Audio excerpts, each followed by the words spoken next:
Hello, everybody. Welcome once again. I'm the host, Dr. Bob Lee, and you're watching Open, the one and only live and interactive program that brings the Bronx and New York City straight to your TV set.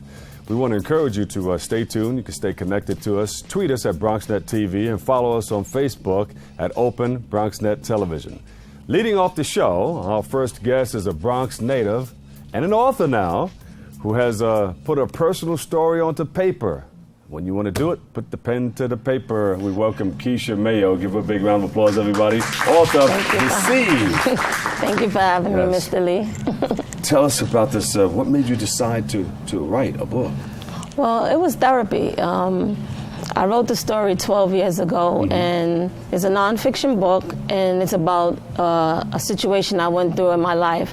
And it was pretty much written, just to encourage others, to let them know, we're going to go through things in this lifetime. And you won't be the first, you won't be the last. So you were going through it. You said, hey, I got to put this on paper, get this out of my mind. Yes, because I never told anyone the story. Yeah, so you grew up in church? I grew up in church, yes, all my life. My mom is an evangelist. My grandmother, when she was alive, she was an evangelist. So that's all I knew, and that's what kept me through this whole process, and that's what helped keep my mind, where I didn't lose my mind, So yes, that's what made me do it for therapy, just writing. You thought God would bring you the man of your life? That's what I thought. And what happened? And I was pretty much deceived, Thus the name of the book. Yes. Deceived. Deceived. What's done in the dark comes to the light. That's right. You think a person is one way, and then later on down the years you find out it was all a lie. So yes. So the person seemed to be like a well, we grew up in the church together. Our families grew up in the church together. So you never expect, the man that you were married would be one way when you grew up in the same faith together. Yeah, that's like a wolf in sheep's clothing. Yes. So you found out that he was what? A lot of things he claimed to be, in school and had a law degree. A lot of things I found out were, lies. He never showed you his degree? No. And I was in school at the time myself. I actually graduated from Lehman College, and, I had my own life, so I didn't feel I had to run and follow behind someone else. But how many years did he deceive you? I mean, the 2 years. When did the red flag get pulled up, The red flag, I believe I started seeing things once his mom passed away. Then things started coming to light. Yes. Things like what? Started finding, degrees that were made on the computer. He fabricated his degrees on the computer? Yes. Ooh. Yes. Yes. Wow. Yeah, so the book was pretty much written just to encourage those who dealt with deception the way I did.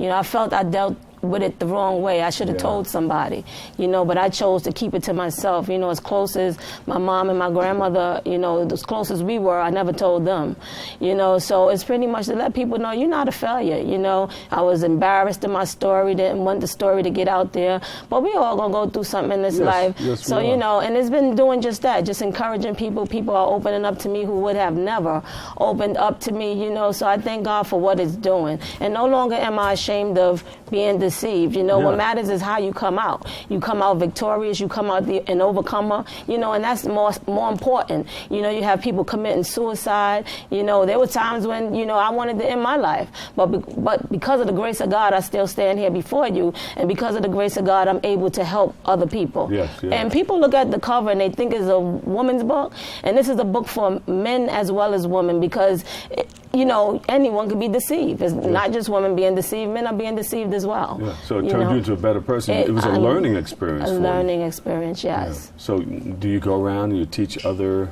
women?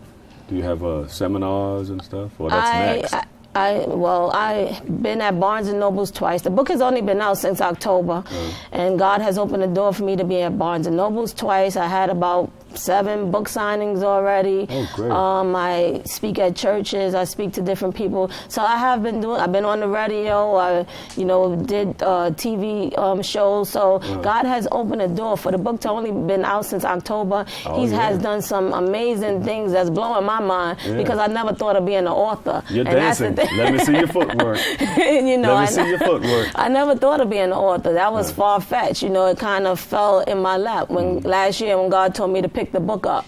And I did, ever since I did what he told me to do, it's like the doors has just been opening. Well, God gave you 2 feet. I'm sure you put one foot in front of the other and step into what you need to do to create the awareness about this book. Yes. Yeah. So how was that writing process? Was it difficult for you? It wasn't. Taking what you went through and just putting it on paper? It wasn't difficult. And, like I said, I never thought of being an author, so it was a matter of me just writing what happened to me. Yeah. So it wasn't a difficult process. I was just writing. And what do you hope people will learn from this? I hope through my experience, it'll help people to come out and speak to somebody. You don't have to feel like a failure. I don't want to repeat myself, but that was my main goal, because I felt those ways, feeling like a failure, wanting to give up. I want people to know that there's hope. There's life after deception, and that's what I want the people to gain. You don't have to give up. You don't have to give in. That God has more in store for you. And if you keep him first, you won't end up in the nut house. You won't end up 6 feet under. So that's my goal, just to encourage men and women that there's life after deception. Yeah, and what's next for you? I'm working on part 2. I'm also working on a play for Deceived. Yes, I'm in the process of working on the play. And just continuing, to get the book out there and just try to reach people like Tyler Perry or, just reach people, who would, take on my story and take it to another level so they can help reach people that I can't reach, because everybody needs to be encouraged. Everybody can be encouraged by your story because we all have a story. And everybody can be deceived. Right, exactly. Yes. We all have a story, and there's always somebody that's going to come up behind you who say, you know what, I'm going through this, I'm going through that, and you can say, you know what, I've been there, done that, and this is how you can make it out. What would you say the bottom line to the story is? Watch out for wolves in sheep's clothing? Or the bottom line to this is pray. And ask God for discernment. Let God show you who your mate is. That's the bottom line. See, we all grew up in the church together, and so I didn't kind of wait on God. I just did it because we all knew each other. Yeah. So the bottom line is wait and make sure that's the man that God is sending for you, or the woman that God is sending for you. Where can we get more information on this, Keisha? Deceived, you could get it. It's at Barnes & Nobles. It's on Amazon. Like I said, I have book signings there. But yeah, you can get it at Barnes & Nobles or you can get it on Amazon. Very good. Can I crown you the author? It's a new title now. Give her a big round of applause, everybody. Author of Deceived. Keisha Mayo is in the house. Thank you so much. Thank you so much. Pick it up. Barnes & Nobles and everywhere else. Amazon and Barnes & Nobles. There you go. Thank you so much. All right, we're going to take a quick break right here, but coming up next, we'll learn some dental tips. Keep your smile all right, keep your mouth healthy too. Stay tuned. We'll be back with more.